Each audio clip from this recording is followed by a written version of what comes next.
ਇਹ ਤੁਸੀਂ ਭੰਗਾਣੀ ਦੇ ਯੁੱਧ ਦਾ ਚੌਥਾ ਪਾਰਟ ਸਰਵਣ ਕਰ ਰਹੇ ਹੋ। ਜੇਕਰ ਤੁਸੀਂ ਪਹਿਲੇ 3 ਪਾਰਟ ਨਹੀਂ ਦੇਖੇ ਤਾਂ ਇਸ ਚੈਨਲ ਦੇ ਵਿੱਚ ਭੰਗਾਣੀ ਦੇ ਯੁੱਧ ਦੇ 3 ਪਾਰਟ ਤੁਸੀਂ ਦੇਖ ਸਕਦੇ ਹੋ। ਜਦੋਂ ਸ੍ਰੀ ਗੁਰੂ ਗੋਬਿੰਦ ਸਿੰਘ ਜੀ ਮਹਾਰਾਜ ਜੀ ਨੇ ਰਣਜੀਤ ਨਗਾਰਾ ਤਿਆਰ ਕਰਵਾਇਆ ਅਤੇ ਇਸ ਨਗਾਰੇ ਦੀਆਂ ਗੂੰਜਾਂ ਰਾਜਾ ਭੀਮ ਚੰਦ ਦੇ ਕੰਨਾਂ ਦੇ ਵਿੱਚ ਪਈਆਂ ਤਾਂ ਰਾਜਾ ਭੀਮ ਚੰਦ ਕੰਬ ਉੱਠਿਆ। ਰਾਜਾ ਭੀਮ ਚੰਦ ਨੇ ਆਪਣੇ ਵਜ਼ੀਰ ਜੀ ਤੋਂ ਪੁੱਛਿਆ ਕਿ ਇਹ ਨਗਾਰੇ ਦੀ ਆਵਾਜ਼ ਕਿੱਥੋਂ ਆਉਂਦੀ ਹੈ, ਤਾਂ ਵਜ਼ੀਰ ਨੇ ਦੱਸਿਆ ਕਿ ਸ੍ਰੀ ਗੁਰੂ ਗੋਬਿੰਦ ਸਿੰਘ ਜੀ ਮਹਾਰਾਜ ਜੋ ਕਿ ਆਪਣੀ ਹੀ ਰਿਆਸਤ ਦੇ ਵਿੱਚ ਸ੍ਰੀ ਅਨੰਦਪੁਰ ਸਾਹਿਬ ਰਹਿੰਦੇ ਹਨ, ਉਹਨਾਂ ਨੇ ਇਹ ਨਗਾਰਾ ਤਿਆਰ ਕਰਵਾਇਆ ਹੈ, ਜੋ ਕਿ ਸ਼ਿਕਾਰ ਕਰਦੇ ਸਮੇਂ ਗੁਰੂ ਮਹਾਰਾਜ ਜੀ ਵਜਾਉਂਦੇ ਹਨ। ਇਹ ਉਸ ਦੀਆਂ ਆਵਾਜ਼ਾਂ ਹਨ। ਗੁਰੂ ਘਰ ਦਾ ਜਸ ਸੁਣ ਕੇ ਭੀਮ ਚੰਦ ਨੇ ਆਪਣੇ ਵਜ਼ੀਰ ਨੂੰ ਗੁਰੂ ਜੀ ਦੇ ਕੋਲ ਭੇਜਿਆ ਕਿ ਭੀਮ ਚੰਦ ਰਾਜਾ ਉਹਨਾਂ ਨੂੰ ਮਿਲਣਾ ਚਾਹੁੰਦਾ ਹੈ।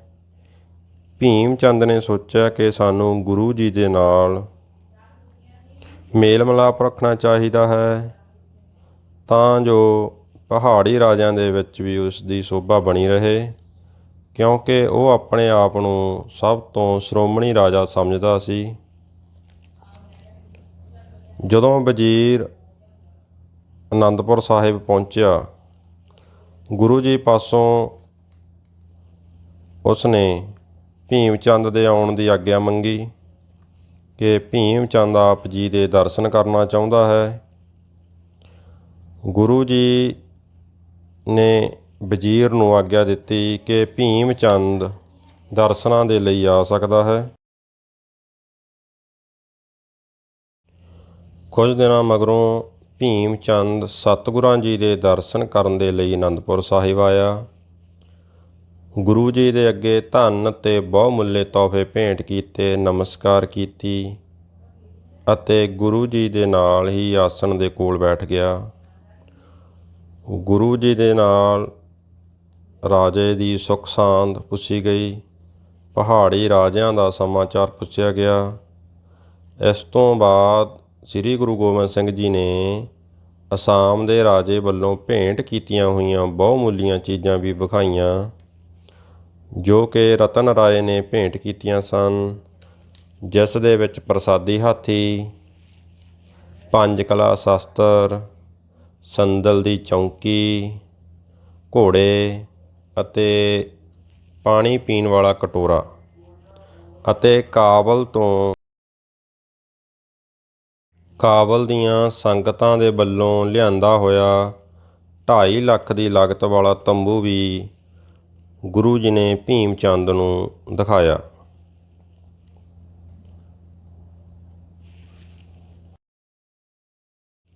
ਇਹ ਸਭ ਚੀਜ਼ਾਂ ਦੇਖ ਕੇ ਰਾਜਾ ਗੁਰੂ ਜੀ ਨੂੰ ਆਪਣਾ ਗੁਰੂ ਧਾਰਨ ਕਰਨਾ ਚਾਹੁੰਦਾ ਸੀ, ਪਰ ਦੂਜੇ ਰਾਜਿਆਂ ਦੇ ਡਰ ਕਰਕੇ ਉਸਨੇ ਗੁਰੂ ਜੀ ਦਾ ਸਿੱਖ ਬਣਨ ਵਾਲੀ ਗੱਲ ਵਿਸਾਰ ਦਿੱਤੀ ਅਤੇ ਵਾਪਸ ਆਪਣੇ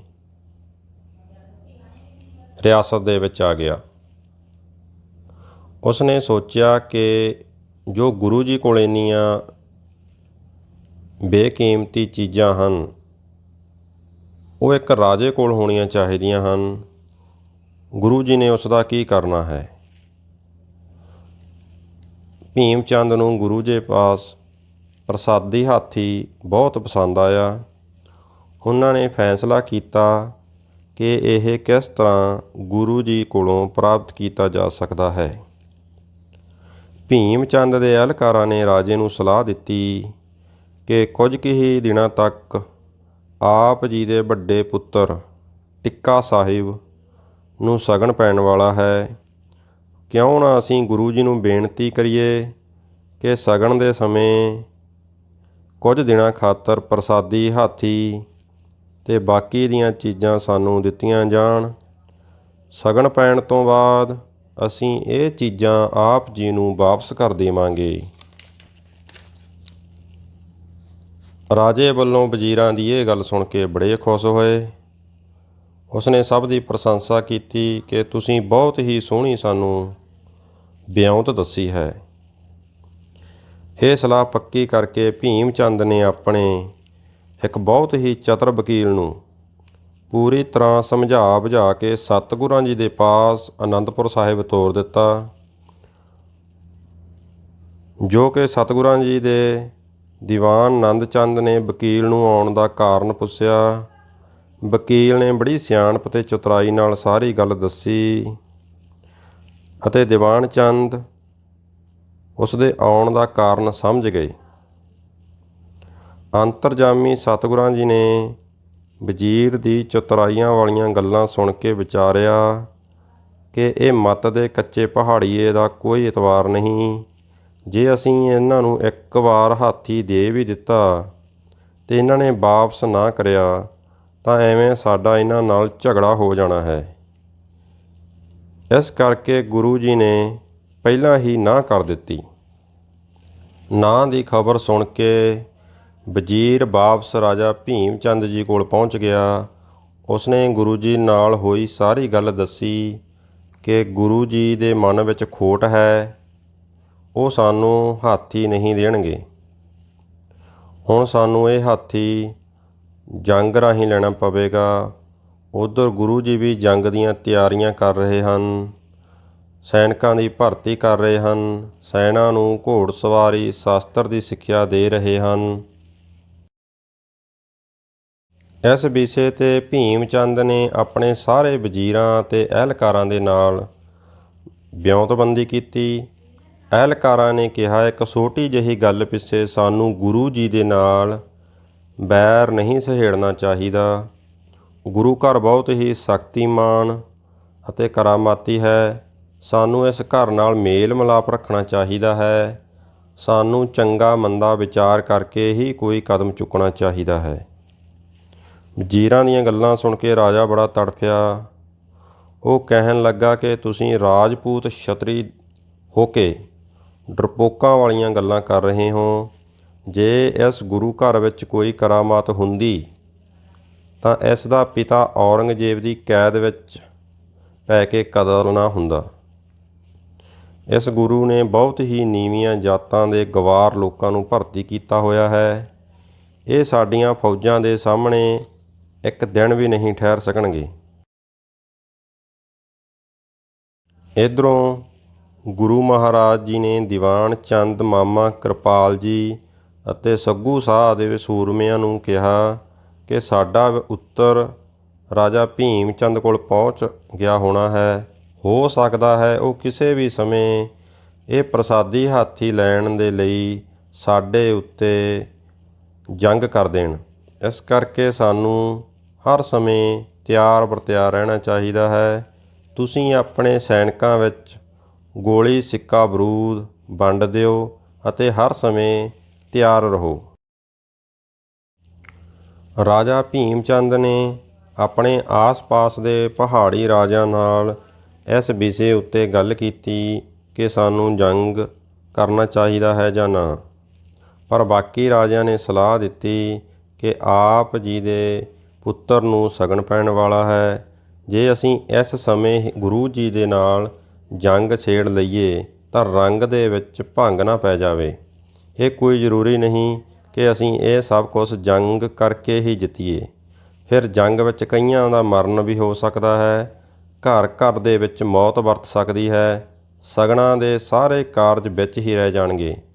ਚੰਗੀ ਗੱਲ ਹੈ ਜੇ ਇਹ ਜੰਗ ਅਸੀਂ ਸ਼ਗਨ ਪੈਣ ਤੋਂ ਬਾਅਦ ਵਿੱਚ ਕਰੀਏ।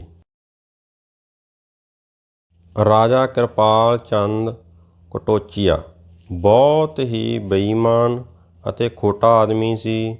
ਉਹ ਔਰੰਗਜ਼ੇਬ ਵੱਲੋਂ ਸੂਹੀਏ ਦੇ ਤੌਰ 'ਤੇ ਰਾਜਿਆਂ ਵਿੱਚ ਕੰਮ ਕਰਦਾ ਸੀ।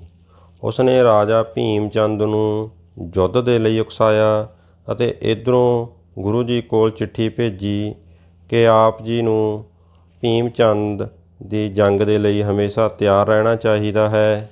ਉਹ ਆਪ ਜੀ ਦੇ ਉੱਪਰ ਕਿਸੇ ਵੀ ਸਮੇਂ ਪ੍ਰਸਾਦੀ ਹਾਥੀ ਲੈਣ ਦੇ ਲਈ ਹਮਲਾ ਕਰ ਸਕਦਾ ਹੈ।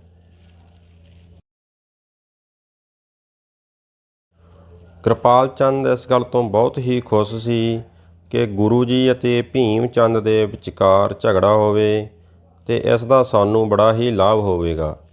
ਇੱਧਰੋਂ ਰਾਜਾ ਫਤਿਹ ਸ਼ਾਹ ਨੇ ਭੀਮ ਚੰਦ ਦੇ ਲੜਕੇ ਦੇ ਲਈ ਆਪਣੀ ਲੜਕੀ ਦਾ ਸ਼ਗਨ ਭੇਜ ਦਿੱਤਾ। ਸ਼ਗਨ ਦੀ ਰਸਮ ਅਦਾ ਹੋ ਗਈ। ਹੁਣ ਵਿਆਹ ਦੇ ਸਾਹੇ ਚਿੱਠੀ ਆ ਗਈ। ਭੀਮ ਚੰਦ ਵਿਆਹ ਦੀ ਤਿਆਰੀ ਵਿੱਚ ਲੱਗ ਗਿਆ। ਉਸਨੇ ਫਿਰ ਸੋਚਿਆ ਕਿ ਗੁਰੂ ਜੀ ਦੇ ਨਾਲ ਪ੍ਰੇਮ ਪ੍ਰਗਟ ਕਰਕੇ ਹਾਥੀ ਅਤੇ ਹੋਰ ਵਸਤੂਆਂ ਮੰਗੀਆਂ ਜਾਣ। ਇਸ ਕਰਕੇ ਉਸਨੇ ਪਰਮ ਚੰਦ ਅਤੇ ਰਾਜਾ ਕੇਸਰੀ ਚੰਦ ਨੂੰ ਇਸ ਕੰਮ ਦੇ ਲਈ ਗੁਰੂ ਜੀ ਕੋਲ ਭੇਜਿਆ ਕਿ ਉਸਦੇ ਲੜਕੇ ਦੀ ਸ਼ਾਦੀ ਹੈ। ਆਪ ਜੀ ਪ੍ਰਸਾਦੀ ਹਾਥੀ, ਪੰਜ ਕਲਾ ਸ਼ਾਸਤਰ ਅਤੇ ਹੋਰ ਬੇਕੀਮਤੀ ਚੀਜ਼ਾਂ ਕੁਝ ਦਿਨਾਂ ਦੇ ਲਈ ਗੁਰੂ ਜੀ ਪਾਸੋਂ ਰਾਜਾ ਭੀਮ ਚੰਦ ਨੂੰ ਦੇ ਦਿੱਤੀਆਂ ਜਾਣ। ਆਪ ਜੀ ਨੂੰ ਇਸ ਦਾ ਕਿਰਾਇਆ ਦੇ ਦਿੱਤਾ ਜਾਵੇਗਾ। ਕਿਰਾਏ ਵਾਲੀ ਗੱਲ ਸੁਣ ਕੇ ਗੁਰੂ ਮਹਾਰਾਜ ਬਹੁਤ ਹੀ ਕ੍ਰੋਧ ਵਿੱਚ ਆਏ। ਉਹਨਾਂ ਨੇ ਕਿਹਾ, ਇੱਥੇ ਕਈ ਹਜ਼ਾਰਾਂ ਰੁਪਏ ਦਿਨ ਰਾਤ ਆਉਂਦੇ ਰਹਿੰਦੇ ਹਨ, ਤੁਹਾਨੂੰ ਇਹ ਗੱਲ ਕਰਨ ਲੱਗਿਆਂ ਸ਼ਰਮ ਨਹੀਂ ਆਈ। ਗੁਰੂ ਜੀ ਨੇ ਦੀਵਾਨ ਨੰਦ ਚੰਦ ਨੂੰ ਹੁਕਮ ਦਿੱਤਾ ਕਿ ਇਹਨਾਂ ਦੋਵਾਂ ਨੂੰ ਧੱਕੇ ਮਾਰ ਕੇ ਦਰਬਾਰ ਦੇ ਵਿੱਚੋਂ ਬਾਹਰ ਕੱਢ ਦਿੱਤਾ ਜਾਵੇ। ਦੋਵੇਂ ਬੇਇੱਜ਼ਤੀ ਕਰਵਾ ਕੇ ਵਾਪਸ ਰਾਜਾ ਭੀਮ ਚੰਦ ਕੋਲ ਆਏ। ਉਸਾਂ ਨੇ ਆ ਕੇ ਰਾਜਾ ਭੀਮ ਚੰਦ ਨੂੰ ਆਪਣੀ ਹੋਈ ਬੇਇੱਜ਼ਤੀ ਦੀ ਖਬਰ ਦਿੱਤੀ। ਇੱਧਰੋਂ ਹੁਣ ਰਾਜਿਆਂ ਨੇ ਸਾਰਿਆਂ ਨੇ ਸਲਾਹ ਕੀਤੀ ਕਿ ਹੁਣ ਗੁਰੂ ਜੀ ਦੇ ਉੱਪਰ ਹਮਲਾ ਕਰ ਹੀ ਦੇਣਾ ਚਾਹੀਦਾ ਹੈ, ਕਿਉਂਕਿ ਗੁਰੂ ਮਹਾਰਾਜ ਜੀ ਨੇ ਹੁਣ ਸਾਰੀਆਂ ਹੱਦਾਂ ਪਾਰ ਕਰ ਦਿੱਤੀਆਂ ਹਨ। ਭੰਗਾਣੀ ਦੇ ਯੁੱਧ ਦਾ ਬਾਕੀ ਹਿੱਸਾ ਤੁਸੀਂ ਅਗਲੀ ਵੀਡੀਓ ਦੇ ਵਿੱਚ ਸੁਣੋਗੇ ਕਿ ਗੁਰੂ ਮਹਾਰਾਜ ਰਾਜੇ ਮੇਦਨੀ ਪ੍ਰਕਾਸ਼ ਦੇ ਸੱਦੇ ਦੇ ਉੱਪਰ ਉਹਨਾਂ ਦੇ ਕੋਲ ਪਾਉਂਟਾ ਸਾਹਿਬ ਚਲੇ ਗਏ। ਜੇ ਵੀਡੀਓ ਨੂੰ ਚੰਗੀ ਲੱਗੀ ਤਾਂ ਚੈਨਲ ਨੂੰ ਸਬਸਕ੍ਰਾਈਬ ਕਰੋ ਅਤੇ ਲਾਈਕ ਕਰੋ। ਧੰਨਵਾਦ।